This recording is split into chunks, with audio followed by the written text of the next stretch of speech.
अस्सलाम वालेकुम, आप देख रहे हैं खरा सच। मेरा नाम मुबश्शिर लुकमान है और आज का दिन बड़ा तारीखी दिन है। ये वो दिन है जब 1993 में गुलाम इसाक खान ने मियां नवाज शरीफ की हुकूमत को मुअत्तल कर दिया था। और जो गुलाम इसाक खान ने उस वक्त इल्ज़ामात लगाए थे मियां नवाज शरीफ पे, लगता है वो आज के दिन जो मीडिया टॉक शोज में इल्ज़ामात उनके ऊपर लग रहे हैं, ये वो दिन है। अब उसके साथ साथ आपको एक बात बताऊं कि हमें नई इत्तलात मिली हैं, नई डिटेल्स मिली हैं कि हसन नवाज ने फिर एक बारी झूठ बोला है अपनी आमदनी के बारे में, और आज उसके दोबारा से प्रूफ्स देंगे आपको। खरा सच में आपको हम हमेशा सबूत देते हैं। हसन नवाज ने इस बारी ना सिर्फ पाकिस्तान बल्कि बरतानवी हुकूमत को भी चूना लगा दिया। And I hope the transcription of this show is given to the British High Commission and is passed onwards, ताकि the British government should know how they are running their business in a discreet manner over there. Nawaz Bharat मोहब्बत के बारे में तो सबको पता ही है, और आपको बताऊं कि छोटू गैंग में बड़ी अहम पेशरफ्त हुई हैं। बड़े सीनियर MNAs और MPs जो हैं मुस्लिम लीग नून के, वो उसकी पुष्पनाई करते हुए पाए गए हैं। और जब उनमें से 2 को गिरफ्तार करने की कोशिश की तो दौड़ें लग गई पंजाब में, और सबकी दौड़ें लग गई और कहा किस तरह इनको छुड़वाएं यहाँ पे। फिर बदनाम ज़माना और करप्ट तरीन पुलिस अफसरान का जब भी नाम लिया जाए तो शाहिद हयात को कैसे इंसान भूल जाए या उसको पीछे छोड़े। शाहिद हयात की छुट्टी के पीछे, तकर्री के पीछे क्या वाक़यात हैं बेसिकली, और क्यों उनको ऐसा लेना पड़ा, वो भी आपको मैं बताऊंगा। उनके अगर टाइम हुआ तो उनके कुछ करियर के मतलब बताऊंगा। लेकिन एक शख्स जिसको डिस्कस नहीं किया जा रहा, जो मियां नवाज शरीफ की हर करप्शन में पेश है, बल्कि अब शवाहिद ये मिल रहे हैं कि मियां नवाज शरीफ को भी उसने डबल क्रॉस किया है काफ़ी ज़्यादा, वो है फवाद हसन फवाद, उनके प्रिंसिपल सेक्रेटरी। फवाद हसन फवाद की क्या खूबियां हैं और वो क्या कर रहे हैं और किस तरह से पैसे बना रहे हैं, ये भी आपको बताऊंगा थोड़ी देर में। लेकिन आज से ठीक 23 बरस पहले 1993 में आप याद करें कि नवाज शरीफ ने 16 अप्रैल को कौम से खिताब किया और कहा कि जो मर्जी हो जाए, मैं ना किसी से डिक्टेशन लूंगा, ना असेंबलियाँ तहलील करूंगा और ना घर वापस जाऊंगा।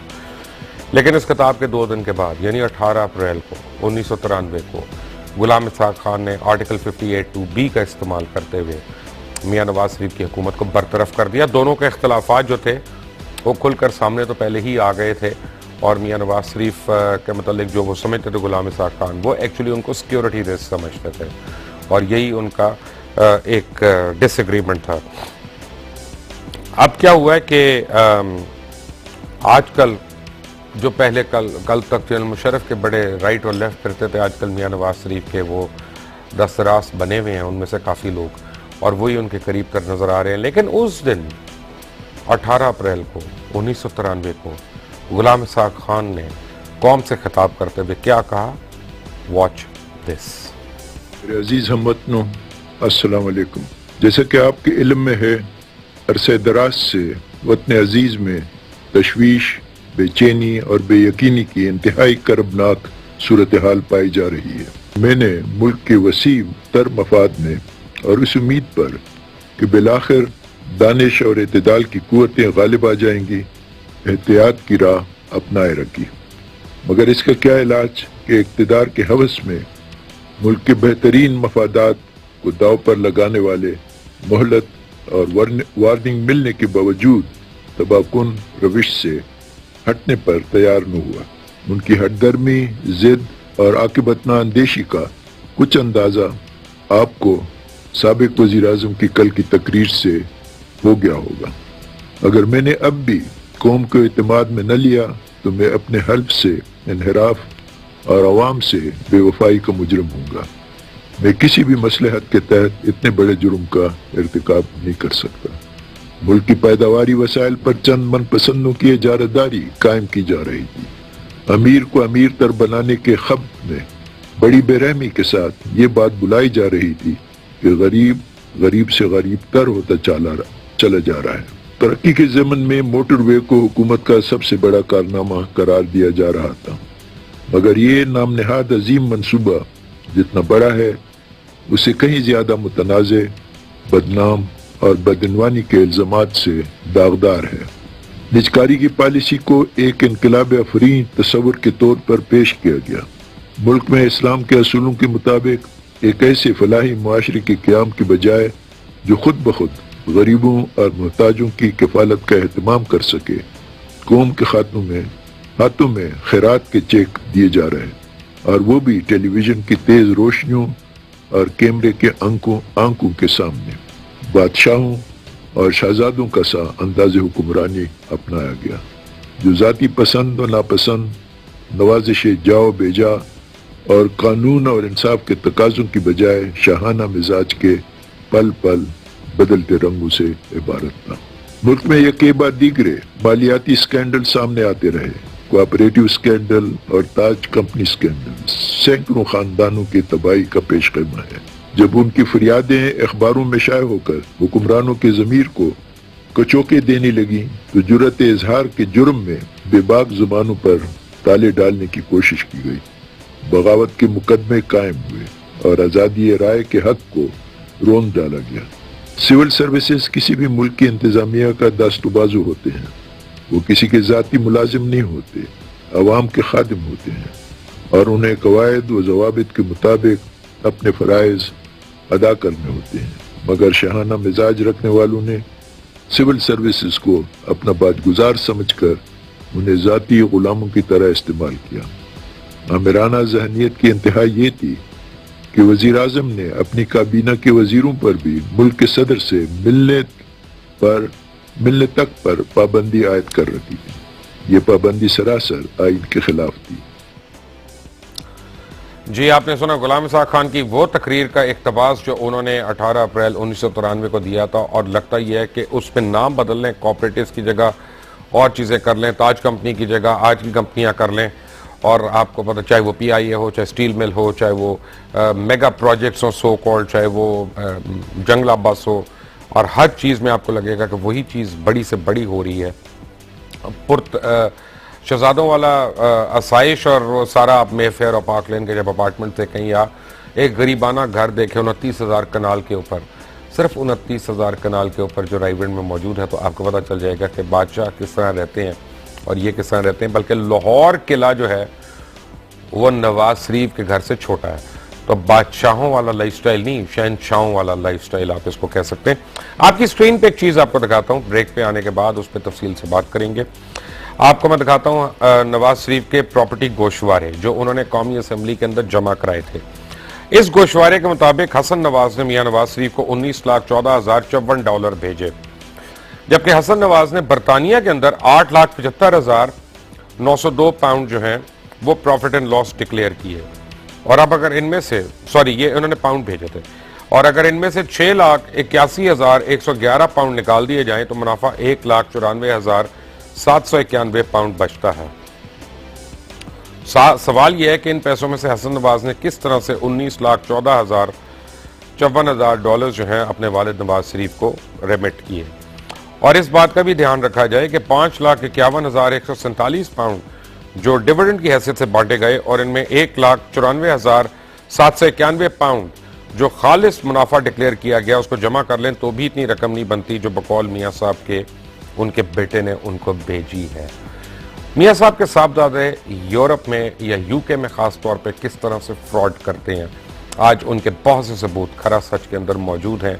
जिस तरह वो प्रॉपर्टीज़ के ऊपर कंपनीज के नाम पे प्रॉपर्टीज़ लेते हैं, उन प्रॉपर्टीज़ के ऊपर लोन्स लेते हैं और फिर उस कंपनी को बैंकरप्ट डिक्लेयर करते हैं और लोन हड़प कर लेते हैं और फिर अगली कंपनी ऑन फ्लोट कर देते हैं और फिर उसके नाम पे लेते हैं। आज आपको इसका एविडेंस देंगे, लेकिन एविडेंस देंगे छोटू गैंग के पीछे कौन कौन है, एविडेंस देंगे कि शायद हयात एक करप्ट पुलिस ऑफिसर की वजह से किस किस की दौड़ें लगी हुई हैं, और एक एविडेंस देंगे आपको कि इनका जो करियर है शायद हयात का वो किस तरह से किसकी मरहून मिन्नत सर पे चढ़ा, और आपको ये बताएंगे कि अब दौड़ें पैनामा लीक्स के बाद किस किस की लगने वाली हैं। But all of that after break. Asad Kharal is with me, take a break.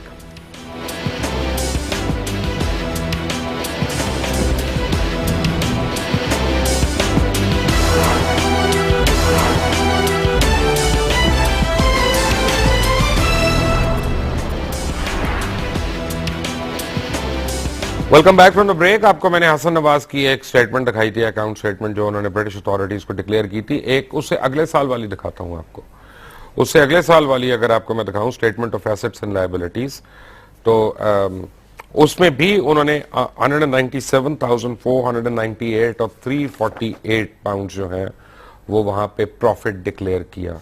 जब साल में आप प्रॉफिट ले रहे हैं यानी तकरीबन 2 लाख पाउंड, तो आप वहां से कुछ अरब डॉलर की बिल्डिंगें और अमाउंट्स कैसे बना लेते हैं, लोन्स कैसे लेते हैं, उन लोन्स को राइट ऑफ कैसे कराते हैं, तफसीलात असद खरल।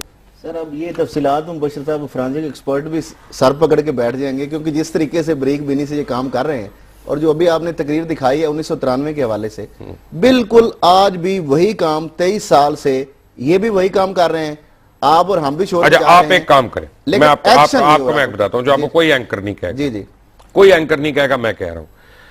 आप समझे मैं बैठा ही नहीं हूं, नाजरीन आपके सामने, चंद मिनट आप लें आराम से, जरा कोई 2 पेपर लेके आराम से नाजरीन को समझाएं उस जुबान में जो हमें समझ आती है, यानी इकोनॉमी की जुबान में नहीं। अब ये यूके अथॉरिटीज ये कैमरा उनके पेपर हैं। अब वो ये फ्लैगशिप इन्वेस्टमेंट इसका जो कंपनी नंबर है ना, ये यूके अथॉरिटीज चूंकि उनके लोग भी इधर ऑब्जर्व कर रहे हैं, उनको भी पता चलेगा कि किस तरह काम डाले जा रहे हैं। ये इसका नंबर है जी 41999377 फ्लैगशिप इन्वेस्टमेंट लिमिटेड। अब इसके ऊपर जो date of creation of the charge है वो है 21 मई 2004 में ये जो इनका एक होता क्या है, एक मिनट असद साहब, मैं इंटरजेक्ट कर रहा हूं, मैं अपने नाजरीन को समझा दूं।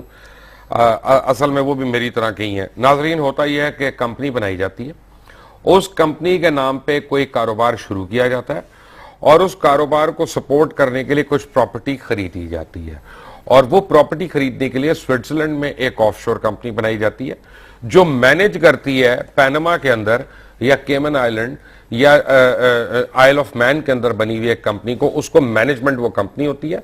वो जब प्रॉपर्टी आगे उसको मैनेज करती है, फिर उन प्रॉपर्टीज की मालियत जो भी होती है उसके ऊपर उधार लिया जाता है, उसके ऊपर कर्जा लिया जाता है, और फिर ये थोड़े थोड़े अमाउंट दिखा के 2 साल में उस कंपनी को बैंकक्रप्ट कर दिया जाता है कि ये हमें नुकसान हो गया, हम लुट गए, हम उजड़ गए, और उसको बेच दिया जाता है। क्योंकि वो ऑफशोर कंपनियों के नाम पे लोन्स गए होते हैं और अकाउंट्स यानी गारंटीज आपके नाम पे होती हैं, उसको ये लायबिलिटीज के अंदर एडजस्ट कराते हैं, बड़े आराम से निकल जाते हैं, और फिर अगली एक कंपनी बनाई जाती है और फिर उस कंपनी के नाम पे असासे लिए जाते हैं और फिर उन असासों के ऊपर उधार लिया जाता है, और सिर्फ उधार खाने के माहिर है शरीफ बरादरान। आपको मैं बताऊं कि सिर्फ पाकिस्तान के 19 बैंकों से 7.5 बिलियन तो डज हड़प कर गए थे बगैर यानी डिकार लिए। जी अच्छा, अब बशीर साहब एक तो ये बात भी बताइए ना, ये उससे एक और दूसरा फ्रॉड भी है, बताएं। अच्छा, अब ये इन्होंने कहा कि ये प्रॉपर्टी, इन्होंने बताया कि हमारी जो प्रॉपर्टी है 12A एवन फील्ड हाउस, हर प्रॉपर्टी में ज्यादातर शुरू में 6 तक ये ज्यादातर ये जो 12A जो 4 फ्लैट्स, ये मैंने देखा हुआ है। हाँ जी, आप हालांकि 4 लग्जरी फ्लैट्स की बात है, ये 5वां फ्लैट की मैं बात कर रहा हूं। मुझे पता, वो 16A 17 और 17A थे, ये 12A की मैं बात कर रहा हूं, ये 5वां फ्लैट जो है ये भी इंकशाफ है। यहां पे वो दे रहे हैं NGL, इसका नंबर है 3335917। यहां पे जो ये 21 मई 2004 को इस प्रॉपर्टी यानी इसके अंदर ये प्रॉपर्टी इन्होंने जो खरीदी उसके ऊपर लोन लिया इन्होंने governor and company of the bank of Scotland, अब ये स्कॉटलैंड बैंक से। अब ये इस तरह की ये फ्लैगशिप इन्वेस्टमेंट जो है उसकी कंपनी है ना, ये हसन नवाज साहब जिसके डायरेक्टर हैं, ये एक इसी तरह फिर एक और प्रॉपर्टी सेम इस यही डेट 21 मई 2004, इस यही कंपनी नंबर, यही इसका नाम, ये इन्होंने फ्लैट नंबर 82 बर्वड जो है प्लेस, लेकिन एक बात यहाँ पे फिर ये लोन ले लिया, हो गया, बर्ड बोर्ड आप दिखा चुके हैं। अब तीसरी एक मिनट साहब, प्रॉब्लम है नाजरीन, आपको मैं दिखाता हूं मरियम नवाज शरीफ के हस्बैंड के डिक्लेरेशन जो उन्होंने नेशनल के अंदर एसेट्स और अपनी सारी जो वैल्यूबल्स हैं और वो सब कुछ उन्होंने डिक्लेयर किया, और कानून के तहत इनको अपनी बीवी के एसेट्स भी डिक्लेयर करने हैं और अहलिया और बच्चों के जो भी हों, ये हर एक को करने हैं, सिर्फ इनको नहीं करने। इन्होंने क्या किया, हर जगह 2-2 मिलियन लिख दिया, या कोई मसलन प्लॉट कितना है जी 250 गज का है, आपके पास जो कैश है बैंक में कितना है जी 20 लाख है, आपके पास ज्वेलरी कितने की है 20 लाख की है, आपके करंट अकाउंट जो है बी बैंक में उसमें कितना है जी उसमें 20 लाख है, आपके जो घर का फर्नीचर और घर और आपके मोबाइल फोन वगैरह उनकी क्या कीमत है 20 लाख है, हर चीज वही, और बेगम के पास क्या कुछ नहीं है। अब ये 2013 में यानी ये इन्होंने एफिडेविट जमा कराया कि बेगम के नाम पे कुछ नहीं है, और हुसैन नवाज का क्लिप क्या मुझे दोबारा दिखाने की जरूरत है, जिसमें उन्होंने कहा कि मेरी हमशीरा जो हैं वो सारी कंपनियों की हेड हैं, और ये जितनी इन्वेस्टमेंट है, ये जितने अपार्टमेंट्स हैं, जो भी मालियत है, वो उन कंपनीज के अंडर आते हैं जिसको हेड कर रही हैं मरियम नवाज शरीफ, जो मेरी हमशीरा है। ये उनके वर्ड्स थे। इसका मतलब ये है कि ये तो डिस्क्वालीफाई हो गए। देखिए मुबशर साहब, इसमें तो किसी तहकीकात की जरूरत नहीं। अच्छा कैसी बात है, इन फैमिली के 3 लोगों के सिर्फ बयान ले लें। हसन नवाज साहब का बीबीसी पे अभी जो 99 में इंटरव्यू आया, वो कह रहे हैं कि क्वार्टरली हमें 93 से लेकर 2006 में दिखा चुके हैं पिछले प्रोग्राम में। अच्छा, अब क्वार्टरली वो कहते हैं मुझे किराया आता था। अच्छा, वो किराया जुराबों में आता था। अच्छा, क्योंकि उसका बैंक रिकॉर्ड कोई नहीं है। यही मसला है ना। उस इंटरव्यू को हुसैन नवाज साहब को और मरियम नवाज साहब का 3 इंटरव्यू को सिर्फ कहते हैं मिला के पढ़ा जाए, सिर्फ वकील कहते हैं ना आर्गुमेंट करते हुए, इन 3 सेक्शन को मिला के पढ़ा जाए तो मेरा ख्याल है उसके बाद किसी तहकीकात की जरूरत नहीं रहती। अभी आपने जो बात की है, मैं ये समझता हूं कि ये इतने बड़े पलंदे हैं कि यूके अथॉरिटीज पाकिस्तान में असल में जिस तरीके से ये फ्रॉड हो रहे थे, उनके लिए ये मैं समझता हूं कि टेस्ट केस बनेगा कि पाकिस्तान से लूटा हुआ पैसा वहां पे जाके टैक्स पेयर और उन अथॉरिटीज को जिनको ये उनके वहमो गुमान में नहीं होगा ये किस तरीके से उनको चीट कर रहे थे। अभी आपने बात की कि 42.5 मिलियन पाउंड की तो सिर्फ एक इनकी अभी रिसेंट इन्वेस्टमेंट आपको पता है, वो भी जिस तरह अंगूठा रख के जिससे पैसे लिए गए, वो एक अलग 45 मिलियन पाउंड। वो 45 में तो आगे बेची गई ना, फिर 42.5 में ली गई, 45 में वो दूसरी कहानी एपिसोड उसकी चलती है। लेकिन वो उन्हीं के ऊपर है ना कि जिनके ऊपर आजकल मजहर अब्बास जो है डॉन वगैरह वो बड़ी खबरें दे रही हैं, स्टोरियां दे रही हैं। नहीं, मसला सिर्फ ये है मुबशर साहब के 93 से लेकर वही सीरीज ऑफ जो इंसिडेंट्स हो रहे हैं, जो plundering money, illegal gotten money, ये एसेट्स बाहर जा रहे हैं। और अब मसला जो मुबशर साहब, ये मामला पाकिस्तान का नहीं रहा, ये हमें नाजरीन को आप इससे बेहतर जानते हैं, ये मामला अब इंटरनेशनली हो गया है। इससे मुल्कों की मईशत, इसमें हुकूमतें और दुनिया भर के जो मुल्क हैं उनकी मईशत को जिस तरीके से चोक किया गया है, जिस तरह साइफन किया गया इन हुक्मरानों ने, अब ये मामला इंटरनेशनल एक एजेंडे का मैं समझता हूं हिस्सा बन चुका है। और इसके ऊपर अमेरिका का 3 दिन पहले जो बयान आया है, मैं समझता हूं कि वो एक बहुत आई ओपनर है।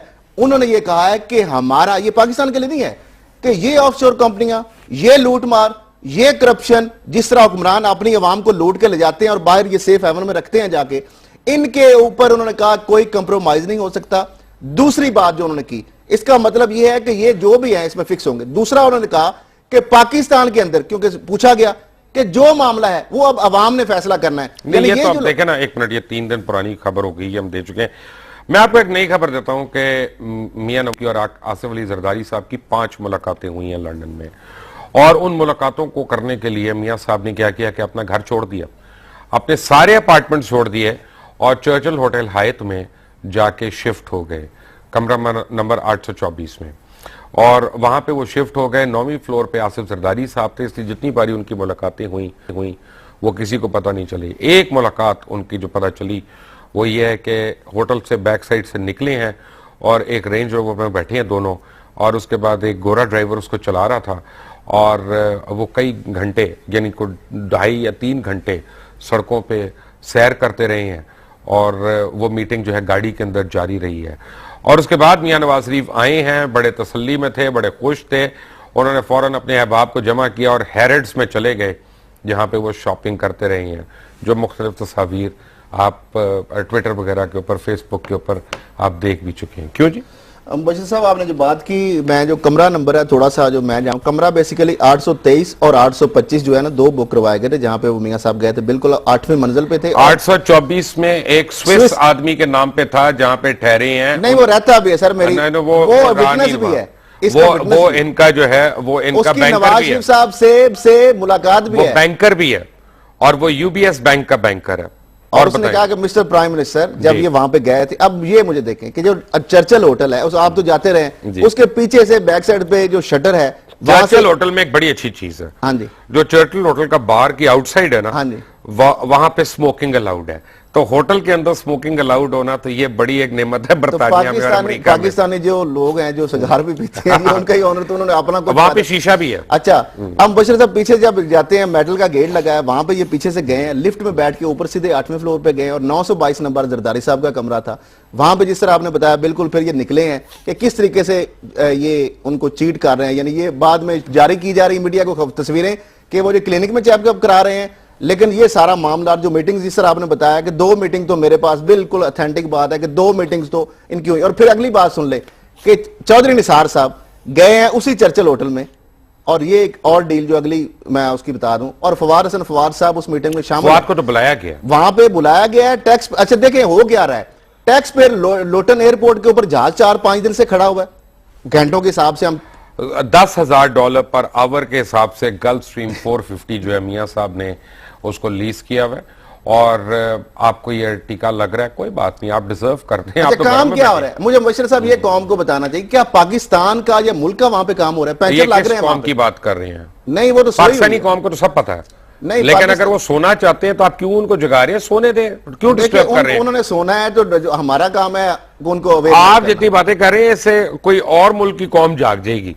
जागी है 1.5 लाख, बरतानिया में 1.5 लाख लोग आए, आइसलैंड के सामने, आपके सामने, चाइना ने, हमारे पड़ोसी मुल्क ने इसके ऊपर प्रोब शुरू कर दिया है, भारत ने शुरू कर दिया है। सिर्फ बीच में 93 से लेकर जो प्रेसिडेंट ऑफ पाकिस्तान ये कह रहे हैं, आज तक ये सारे मामला जो हैं ये उस वक्त से चल रहे हैं और आज तक उसी तरह सिलसिला जारी है। लेकिन एक बात है यहाँ पे कि फवाद हसन फवाद की बात की असद खरल ने, मैं आपको बताऊं, हसन फवाद सीनियरिटी के लिहाज से 150 सीनियर अफसरों में भी नहीं आते, यानी पहले 150 ऑफिसर्स की लिस्ट में वो सीनियरिटी में नहीं है, मगर नवाज शरीफ की मेहरबानी से वो वजीर आजम के प्रिंसिपल सेक्रेटरी बन गए, और हकीकत में ये किक बैक और कमीशन सेक्रेटरी हैं। पोर्ट कासिम अथॉरिटी पर सैफर रहमान की डील हो या कतर में कतरी कंपनियों चाइना के दरमियान पोर्ट कासिम प्रोजेक्ट की मीटिंग्स, ये सब कुछ फवाद हसन फवाद ही करवाते हैं, और किस प्रोजेक्ट में कितने शेयर्स दिए जाएं इसका तयन भी वही करते हैं। यही नहीं, जब हुकूमत पर LNG और दीगर माहिदों में किक बैक्स और कमीशन के इल्जाम लगते हैं तो हुकूमत का तर्जुमान बनकर सफाइयां देने ये खुद ही आते हैं मौसूफ। फवाद हसन फवाद की करप्शन सबके सामने आया है। कभी वो अपने दोस्त जहांगीर सिद्दीकी के साथ मिलकर स्टॉक एक्सचेंज को मुतासर करते हैं, कभी दीगर अफसरान के साथ मिलकर सैलाब के लिए आने वाली दवाइयों में करप्शन, या फिर नैब में स्प्रिंट एनर्जी लिमिटेड मामला तो सबको पता ही है। हर जगह फवाद हसन फवाद ही हैं, मगर ना तो कोई इदारा उनके खिलाफ कार्रवाई करता है, ना ही वो अपनी जगह से हटते हैं, क्योंकि वो मियां नवाज शरीफ के खास आदमी हैं। पैनामा लीक्स के बाद जब वजीर आजम लंदन रवाना हुए तो फवाद हसन फवाद भी तमाम फाइलें उठा के लंदन हो गए, और ऐसा लगता है लंदन पाकिस्तान का डिफेक्टो दारुल हुकूमत बन गया है। लेकिन फवाद हसन फवाद के पर करप्शन इल्जामात की जो लिस्ट है वो बेइंतहा लंबी है, चाहे वो जहांगीर सिद्दीकी के साथ उनके ताल्लुकात हों, या स्प्रिंट एनर्जी में जो नैब के 2007 में एक स्कैम था, और यानी वो कंपनी के बिहाफ पे मुआहदे भी करते थे, ज़मीनें भी खरीदते थे, फिर उन्होंने CNG के लिए ली गई ज़मीन का मुआहदा 15 साल के लिए किया, और ये अपनी नौकरी से सरकारी तौर पे छुट्टी लेके किया।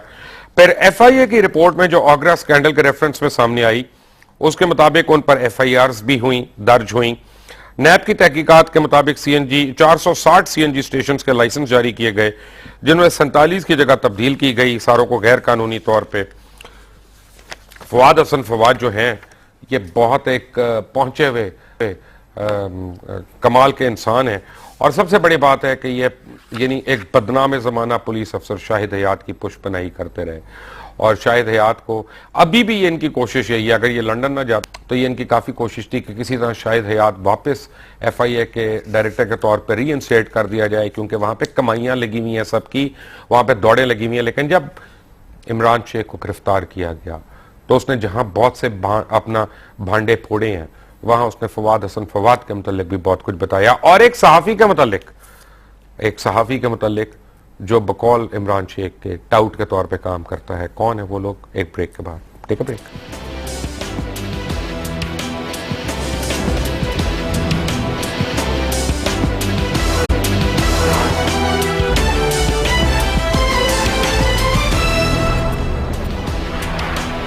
छोटू गैंग जो है इसके बड़े मसाइल हैं, और गुलाम रसूल और छोटू सरदार गोरचानी का गनमैन हुआ करता था, और जो कि अब मेंबर हैं सूबाई असम्बली के। जनूबी पंजाब में वडेरे डकैतों की पुष्पनाई करते हैं और अपने मुखालफिन को डराने धमकाने के लिए भी इस्तेमाल करते हैं। ये वहां पर लोगों को अगवा करता था, जानवर उठाता था, चोरी चकारी में मुलविस होता था, और यही सरदार लोग दे दिलाकर सौदेबाजी करवाते थे। इसी दौरान उसने इलाके में एक मकामी डाकू बाबा रंग के गैंग के साथ मिल गया, और फिर अगवा बराए तावान, डकैती, कत्ल इन वारदातों में शामिल हो गया और मशहूर डाकू बन गया। 2004 में पंजाब पुलिस ने छोटू को इश्तिहारी करार दे दिया। राजनपुर में कच्चा जमाल, कच्चा मोरू, कच्चा शाह वली के इलाके में कोई 30 किलोमीटर का इलाका छोटू के जेर असर रहा। यह इलाका दरियाई सिंध के छोटे छोटे जजीरों पर मुश्तमिल है। इसके दोनों अतराफ 1 किलोमीटर दरियाई पानी और ये 9 किलोमीटर लंबा 4 किलोमीटर चौड़ा जजीरा है।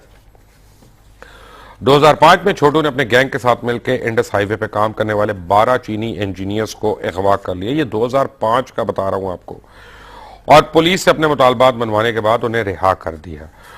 और यानी अब हालत यह है कि छोटू गैंग जो है इसका आज से नहीं, इसका पता नहीं कब से लोगों को पता है, और 2005 में तो इससे ऑफिशियली नेगोशिएट किया था पंजाब हुकूमत ने इसको, चीनी जो अगवा किए थे उनको वापस लेने के लिए।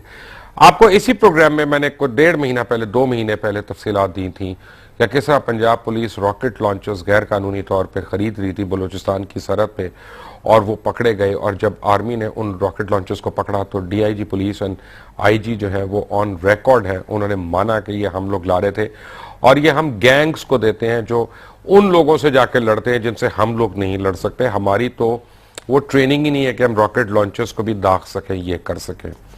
आज छोटू गैंग जो है वो उसका पता चल रहा है कि उसकी पुष्पनाही बड़े लोग कर रहे हैं। हो सकता है मुश्ताक सुखेरा जो आईजी पंजाब है वो खुद इस वक्त भालपुर में मौजूद है, वो उसकी पुष्पनाही कर रहे हैं, क्योंकि काफी डीपीओज और आरपीओज जो हैं वो मुश्ताक सुखेरा के फैसलों से बड़े नाला नजर आते हैं। उनके बकौल ये पकड़ने की जगह उसको छोड़ने की साजिश की जा रही है। इसमें कितनी सदाकत है? मुबशर साहब ये बिल्कुल 100% है, और इसकी 2-3 जो है ना प्रैक्टिकली मैं आपको वजह बता देता हूँ। आपके सामने अपेक्स कमेटी के फैसले के बावजूद क्यों अमल दरामद नहीं हो रहा था कि ये पुलिस को ये था, छोटू ने मैसेज भी कन्वे किया था कि परवेज गुरचानी, जिस तरह बताया डिप्टी स्पीकर हैं उसके जो शेर अली गुरचानी हैं, उनके वालिद परवेज गुरचानी को जो गनमैन का आपका हवाला दे, और आतफ मुजारी एमपीए, और ये बकायदा पीटीए की एमपीए ने ये 2015 के अवाइल में नवंबर और अक्टूबर में ये शहबाज शरीफ को लिखा। ये सारी चीजें अपेक्स कमेटी में 26 नवंबर 2015 को डिस्कस हो चुकी हैं सारी, जो आज हमें सूरत हाल देखनी पड़ रही। ये क्यों डर रहे हैं? डर इसलिए रहे हैं कि छोटू ने कहा कि भाई आपने मुझे बनाया, आपसे मैं सारा पैसे आप हिस्सा लेते रहे हैं, जो बंदों को मैं उठाता था उसमें पूरा आपका हिस्सा था। पुलिस जो है वो आपकी वजह से मुझे प्रोटोकॉल देती थी। इवन के पुलिस के लोग जो पहले भी ऑपरेशन हुआ था किसके खिलाफ, ये पुलिस के लोग उठा के ले गया और पुलिस ने इनके उठा लिए। बीच में एक जो रुकने असेंबली नून लीग के पड़े, उन्होंने इनके बंदे भी छोड़े, क्रिमिनल छुड़वाए, और पुलिस के बंदे छुड़वाने के लिए पुलिस ने पता नहीं दिए, सरकार से पैसे दिए या किससे उन्होंने बथा लेके वो दे के वो बंदे लाए। अभी भी आपके सामने ये फौज और रेंजर को क्यों नहीं, वहां ये सारे सिनेरियो को इनको पता था, आगे उनको क्यों नहीं, राणा साहब क्यों बढ़ के मार रहे थे? कोई नोगो एरिया नहीं, कोई रेंजर की जरूरत नहीं है, आर्मी की जरूरत नहीं है, क्यों बुलाया? फिर भाई ना बुलाते, आप करें ना, आप ताव मूछों को देते थे और कहते थे नहीं है, आप लीड करें, उसको कमांड करें। अच्छा, इधर से बैठ के झूठी रिपोर्टें बना के इन्होंने डांग टपाव पॉलिसी चलाते रहे। अब मुबशर साहब उसने यही मैसेज दिया है कि अगर अब पुलिस को यह खर्चा कि अगर वो जिंदा पकड़ा गया तो सारे सहूलतकार जो उजैर बलोच और डॉक्टर आसम पंजाब से भी निकल आएंगे।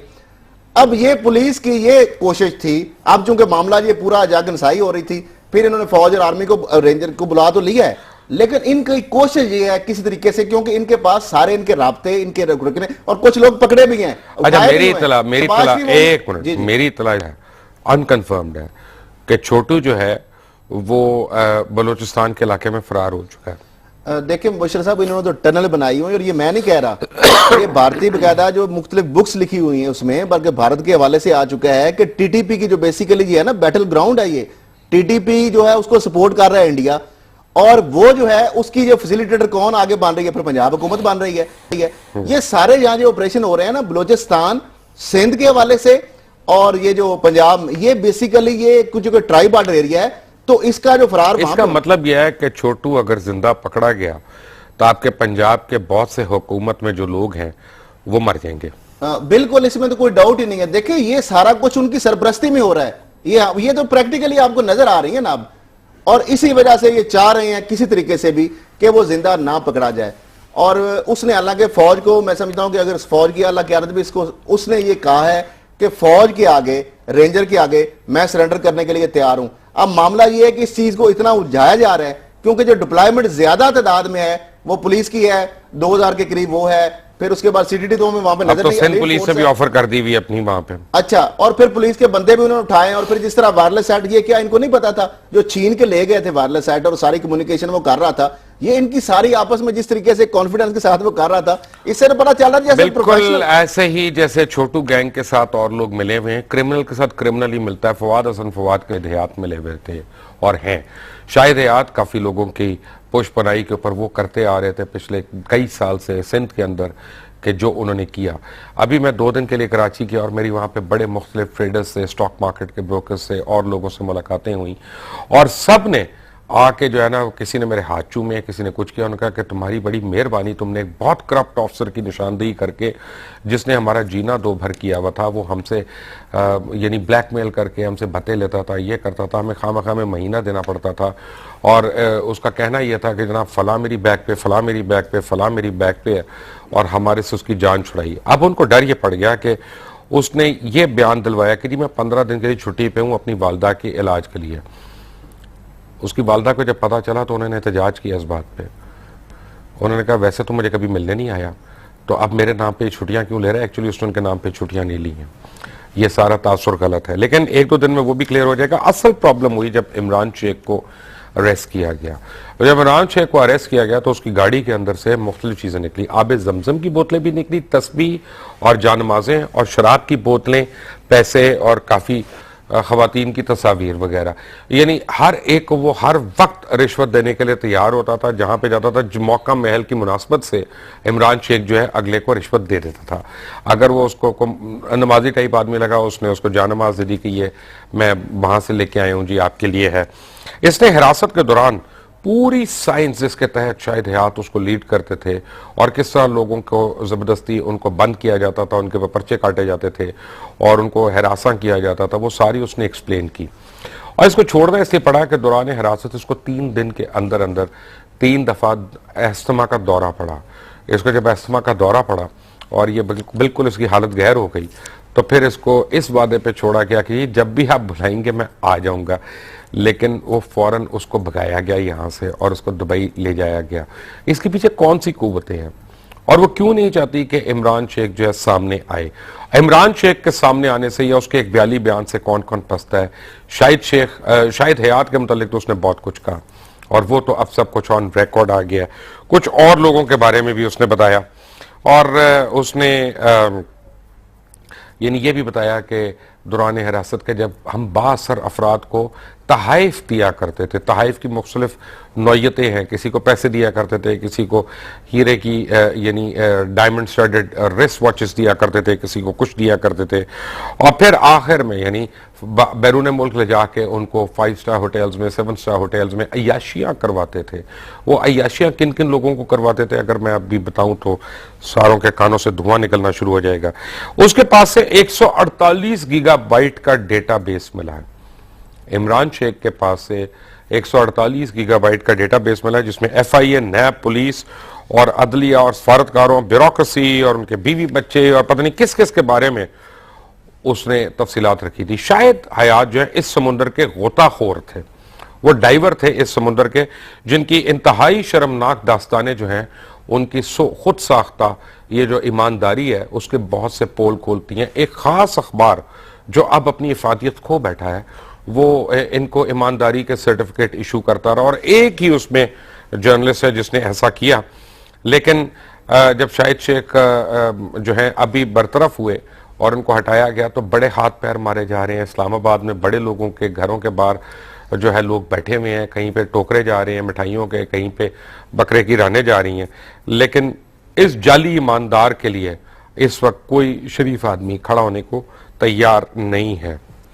शाहिद हयात कौन सी ऐसी उसके हाथ में गिद्दड़ सिंगी के बड़े बड़े लोग उसके लिए पड़े? देखिए मुबश्शिर साहब, जिस तरह आपने बताया ना, इसने बकायदा उन नैब के अफसरों को भी बताया, इसने ये भी बताया कि हम मीडिया मैनेजमेंट कैसे करते थे। यानी जो पीछे मेरा ग्रुप था, जो मेरे बॉसेस थे, उनके बिहाफ पे किस इमरान शेख की बात किसी को इश्तिहारों के तरीके से मुंह हम बंद कराते थे, मीडिया आउटलेट्स के हमारे बारे में कोई रिपोर्ट करती थी और किस तरीके से जो आपने हवाला दिया। शाहिद हयात के हवाले से मैं बता दूं बशीर साहब, अब ये काम जो कि हमारे इदारों ने करना था, FIA और नैब ने, वो तो खुद इसमें गंद में पड़ गए, मुलव्वस हो गए जिस तरह बता रहे हैं।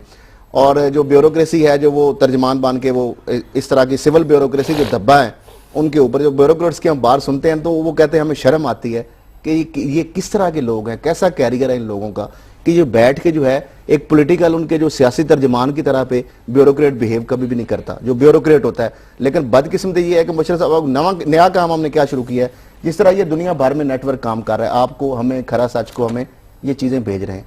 पाकिस्तान के अंदर मुशर्रफ साहब में जो याद नहीं अभी रही, आज लिस्ट में लेके आता 6 DIGs आपके सिंध पुलिस के शाहिद अयार समेत और इस तरह जो ब्यूरोक्रेट हैं इनके बारे में अब हमने अपना डाटा कंपाइल, अपना प्रोफाइलिंग शुरू कर दी इनके एसेट्स जो हैं वहां पे जो महकमों में जमा कराए हैं, लेकिन एक्चुअल इनकी जो प्रॉपर्टीज किस तरह हैं कि जो पिंडी में बड़ा प्लाजा खड़ा हुआ जो फवाद हसन फवाद है, अब ये नई गेम वैसे वो प्लाजा मैंने तो सुना कि सबसे बड़ा प्लाजा है, बड़ा प्लाजा है और बड़ा ऊपर 85,000 पता नहीं पर स्क्वायर फुट है, फिर 95,000, फिर बड़ा उसका ऐसे है और एक बैंक है और उसमें बैंक देखे कैसे ये पूरी गेम प्लान, इंस्टीट्यूशनल करप्शन किस तरह करते हैं।